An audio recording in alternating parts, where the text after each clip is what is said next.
on the little things that make us tick like Nike signs on the pages of first graders.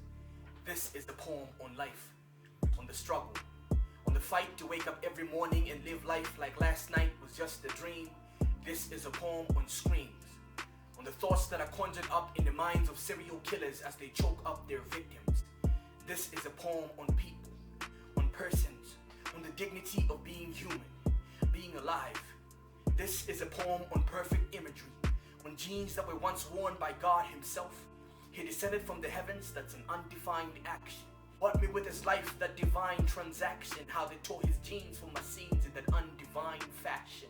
So I guess you could say that this is a poem about necessary death. Ever heard about a joyful funeral? He died so that I could live. Hallelujah. This is a poem on joy, on smiles that crack the corners of the cheeks of the broken, the sad and the lonely. A poem on the two languages every human understands, that's tears and laughter. But how can you laugh in such a dark world? I suspect that just like me, sometimes you forget that nooses ever hang on human necks. So yes, this is a poem on suicide, on lives ended just on time but just too soon, on minds that tire from screaming. Imagine always hearing nails screeching on a chalkboard. It makes you crave for a grave. Every day I drive past a man to work, able-bodied but broken. He sits by the pavement day in and day out like he lost a war in his mind. Woke up one day and couldn't keep up the fight. His sanity like a city in the aftermath of a nuclear explosion, and now he's literally sitting in the rubble.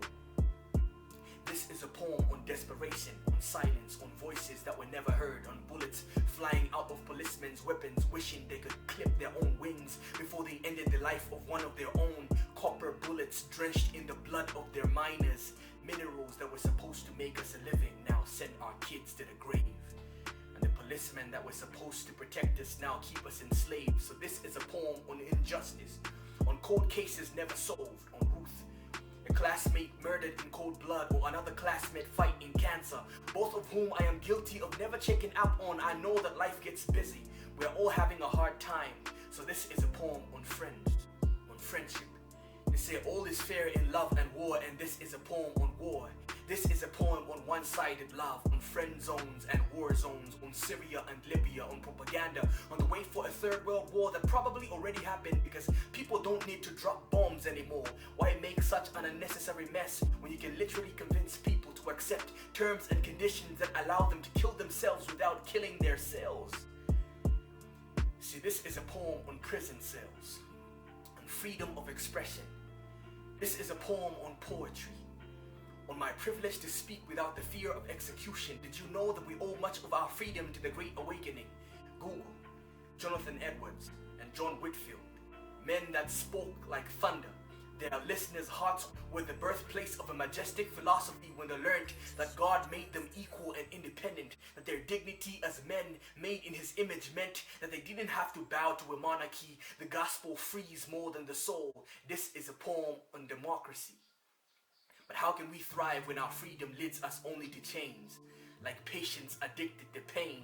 This is a poem on political pundits poking at the bear, because politics isn't about politics but people, and sooner rather than later the people always win. But this is a poem about patriotism, on loyalty to your king and country, on being ready to die on the battlefield for the sake of what is yours. I hope these poems will invite you to join the fight, to play your role in whatever corner God has placed you, and build this nation from the ground up until the Garden of Eden becomes the city of Zion.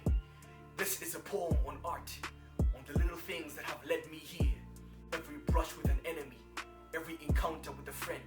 This is a poem on the bullies that broke me until I became one, on every joke that tore through my self-esteem until my skin was one continuous scar, on every hair cut criticized. Every simile symbolizes an identity I've outgrown, the mimicry in my ministry that's unknown, how I've deliberately outgrown puns. I'm sorry that for so long I've rather given you hugs instead of punches. I'm sorry for how I'd rather give you breath instead of lungs. Thank you for watching this video. If you like this video, don't forget to click like before you leave. And if you're new to my channel, don't forget to subscribe and click that bell button so you're able to be notified every time I drop a new video. Grace and peace. Let me know what you think in the comments, and take care.